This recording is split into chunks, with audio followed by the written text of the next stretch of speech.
This is a Signature TV News Update. Thanks for joining us. I am Brenda Etta. In the headlines, striking medical doctors give conditions for returning to work. President Muhammadu Buhari approves Committee to Implement Petroleum Industry Act. Independent Corrupt Practices and Other Related Offences Commission arraigns University of Calabar Dawn for alleged 20.6 million fraud. And now, the details. The president of the National Association of Resident Doctors, NARD, Dr. Okwuasie Sui Uyilawa, has called on the federal government to honor the Memorandum of Understanding it signed with the association on March 9, 2021, insisting that only a favorable response to their demands would make them call off the ongoing national strike. Uyilawa stated this in an interview with SignatureTV in Abuja on Wednesday, responding to the statement by the Minister of Labour and Employment that 9.3 billion naira was released to pay the death in service insurance. Uyilawa stated that none of the striking doctors has been paid or contacted in that regard. Uyilawa also lamented the shortage of doctors in Nigeria's health facilities, as most of them have travelled abroad to continue their careers, adding that the few available should be adequately rewarded.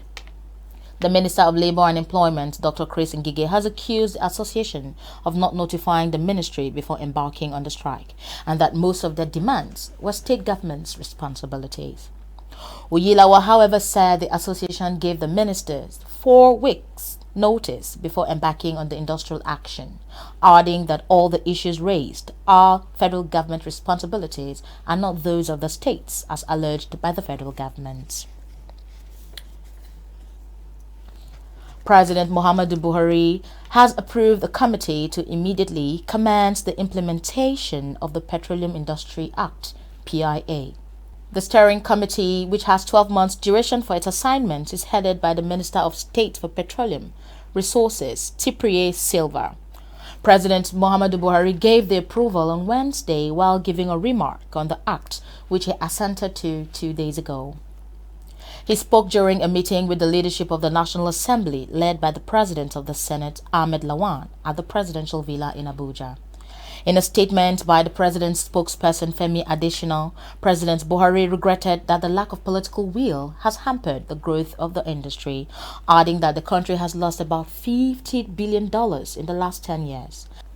However, the President is hopeful that the new act will coordinate the activities of the Nigerian National Petroleum Corporation, NNPC, and reposition it for further progress. The committee has as members Permanent Secretary of the Ministry of Petroleum Resources, Group Managing Director of NNPC, Executive Chairman of Federal Inland Revenue Service, FIRS, as well as representatives of the Ministry of Justice and the Ministry of Finance, Budget and National Planning. The President's Senior Special Assistant on Natural Resources, Olufemi Lijadu, is the external legal advisor, while the Executive Secretary of the Petroleum Technology Development Fund, PTDF, will serve as head of the Coordinating Secretariat and the Implementation Working Group. Governor Simon Lalong of Plateau State has warned against any rush to bail suspects of the August 14 killings on Rukuba Road in Jos and other attacks in the state. The governor spoke on Tuesday at an emergency peace and security stakeholders meeting held in Jos. At the meeting, Lalong also decried the misuse of the social media to worsen an already bad situation through the massive spread of fake and unsubstantiated videos and messages. He urged religious leaders and other stakeholders not to incite their followers with their sermons or comments on insecurity, noting that they, clerics, were also guided by the Constitution.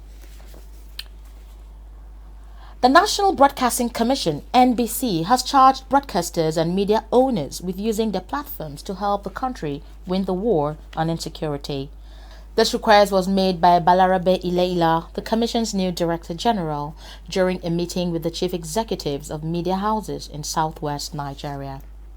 He enjoined all the executives to use their medium to fight insecurity while ensuring that the content does not jeopardize national security. And speaking on the impact of broadcast coverage on national security, the Director of Public Relations for the Nigerian Air Force, Edward Gapquet, requested the media's assistance in safeguarding the nation's security. And in Calabar, the Independent Corrupt Practices and Other Related Offences Commission has arraigned a dean in the University of Calabar, Professor Francisca Bassi, for alleged involvement in a 20.6 million naira contract.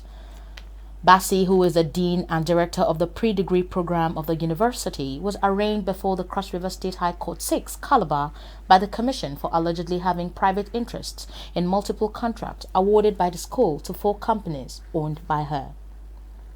The commission, in a 10-count charge filed before Justice Elias Abua, noted that the alleged crime occurred between 2013 and 2017 in violation of Sections 12 of the Corrupt Practices and Other Related Offences Act of 2000. In a statement on Wednesday, ICPC spokesperson Azuka Agugwa said that charges against the Don revealed that Bassi, at different times, benefited from a series of contracts totaling over 20 million naira. The accused, however, entered a not guilty plea when the charge was read to her, as her counsel, Joseph Oluku, filed a bail application, praying the court to admit her to bail on self-recognition. The presiding judge granted her bail in the sum of 5 million naira, with one surety in like sum, adding that the surety must have landed property within the jurisdiction of the court. The matter has been adjourned to October 11 and 12 for trial. And in the world of business, the Central Bank of Nigeria, CBN, has warned Nigerians against abusing naira notes, especially at social gatherings.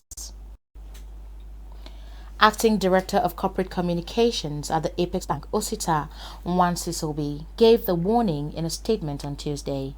He noted that the abuse of legal tender is common during social gatherings such as birthdays, weddings, and funerals, where people spray naira notes to rejoice with celebrants. According to him, the Apex Bank is collaborating with the Nigeria Police, Federal Inland Revenue Service (FIRS), the Economic and Financial Crimes Commission (EFCC), and the Nigerian Financial Intelligence Unit (NFIU) to tackle the trend. The CBN spokesman therefore warned Nigerians, especially those at social functions, to desist from disrespecting the naira or risk being arrested by law enforcement agencies. He described naira notes as Nigeria's legal tender and symbol of national pride that must be respected and handled with care. On the foreign scene, as Afghanistan descends into chaos following the withdrawal of American troops from that country, the country's refugee problem is worsening. Decades of conflict has before now led to hundreds of thousands of Afghans seeking refuge in neighboring countries and elsewhere. Many families crossed the borders with Pakistan and Iran, where they were made new homes, and remain to this day. According to the United Nations High Commission for Refugees, UNHCR, at the end of last year, 1,435,445 Afghans were living in Pakistan. The majority, 69%, were staying in urban areas. Iran, meanwhile, is home to about 780,000 Afghans, the UNHCR says. While Pakistan largely allows refugees to mix with local populations, Iran often confines refugees to camps, the organization added. In the world of sports, Team Nigeria athletes had great outings on day 1 of the Under-20 World Athletics Championships on Wednesday as quarter-miler Imabong Seuko and the mixed 4x400-meter relay team qualified for the final. In the women's 400 meters race, Imabong ran the fastest time of the 3 heats to qualify for the final on Saturday. The 17-year-old, who was part of the mixed 4x400 meters relay team to the Tokyo 2020 Olympics, ran a time of 52.33 seconds to claim victory in Heat 3. Just like Imabong, the mixed 4x400 team also ran the fastest time in the 2 heats to qualify for the final. The quartet, Johnson Nnamani, Ella Onojuwevo, Okpeyemi Oke, and Bamidele Ajayi, ran a national record time of 3.21.36 to claim Heat 2. And in the men's 100 meters, Godson Ogenebureme was the only Nigerian through to the semi-final, which took place a few hours ago. We will bring you more updates on the race later. Before we end the news, a recap of our major stories. Striking medical doctors give conditions for returning to work. President Buhari approves committee to implement Petroleum Industry Act immediately. Independent Corrupt Practices and Other Related Offences Commission arraigns University of Calabar Don for alleged 20.6 million naira fraud. Safety and security begin with you. Be patriotic. Report any suspicious activities to law enforcement agencies. Please do stay safe. That's the Signature TV News Update. On behalf of my producer Damilola Aribeshola, thanks for joining us. I am Brenda Etta.